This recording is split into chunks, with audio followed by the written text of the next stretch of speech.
C'est le temps des fêtes et une nouvelle génération de consoles de jeux vidéo s'apprête à envahir les salons, parmi elles la Xbox One ou encore la PlayStation 4. Et parallèlement à ça, il y a le jeu sur demande qui fait son apparition. C'est une nouvelle manière de jouer qui pourrait révolutionner le genre. La compagnie Nvidia annonçait d'ailleurs il y a quelques semaines la mise en ligne de son service Grid. Bonsoir Mathieu. Bonsoir Céline. Parler à une inculte, ignorante des jeux vidéo. D'abord, comment est-ce qu'on définit le jeu sur demande? C'est un peu l'équivalent de Netflix pour la vidéo. Donc, sur Netflix, on regarde un film à partir d'un serveur distant. Mais le jeu sur demande, c'est-à-dire qu'il n'y a plus de puissance de calcul dans la console en tant que telle. Ce sont des serveurs à distance qui vous envoient l'information des jeux auxquels vous jouez. Donc, en principe, plus besoin d'avoir un ordinateur très, très puissant pour jouer. Juste une très, très bonne connexion Internet. Et ce que ça veut dire, c'est la fin de la matérialité des jeux, donc plus de cassettes, plus de DVD ou de Blu-ray qu'on insère dans des consoles. Tout est fait dans des serveurs distants. Bon, alors ça existait déjà, oui, le jeu sur demande. Qu'est-ce qui vient de changer vraiment, là? Effectivement, depuis 2010, ce type de jeu-là existe, mais là, il y a des gros joueurs qui arrivent. Il y a PlayStation Now, évidemment. Il y a Nvidia, donc, qui est une compagnie qui fait des microprocesseurs, des cartes graphiques, une compagnie extrêmement reconnue et qui se lance donc dans ce service-là avec une tablette qui est optimisée, la tablette Shield. Alors, on promet beaucoup avec ça. D'ailleurs, le catalogue de jeux déjà disponible est assez impressionnant.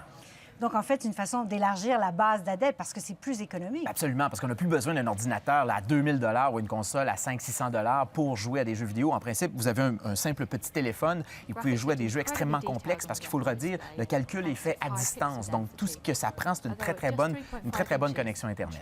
Donc, beaucoup d'avantages, mais des inconvénients aussi, j'imagine? Il y a énormément d'inconvénients parce que, justement, ça prend une bonne connexion Internet. Donc, si, par exemple, vous êtes dans un endroit où c'est très congestionné, votre jeu va être extrêmement saccadé. Les jeux aussi sont de plus en plus complexes. Alors, la puissance de calcul demandée est énorme et les paquets de données qu'on envoie aussi sont énormes.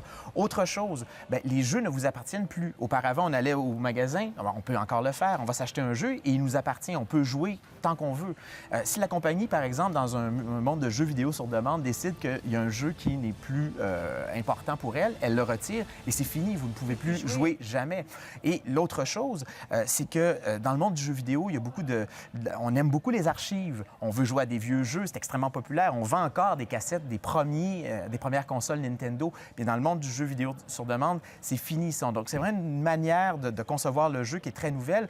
Autre gros problème, il peut arriver que vous payez pour un jeu et que les serveurs de la compagnie ne fonctionnent pas. Donc, il y a un moment où vous voulez jouer à un jeu vidéo, vous avez payé pour ce jeu-là, le serveur ne fonctionne pas, vous ne pouvez pas jouer. Une chose qui n'arrive jamais avec les consoles traditionnelles, parce que vous achetez un jeu, vous mettez le disque dans votre console et ça vous appartient, c'est à vous. Donc, c'est très populaire pour le moment. Des analystes estiment qu'on pourrait passer de 30 à 150 millions de joueurs abonnés à ce type de jeu-là d'ici la prochaine année. Donc, est-ce que ça sonne le glas des consoles traditionnelles?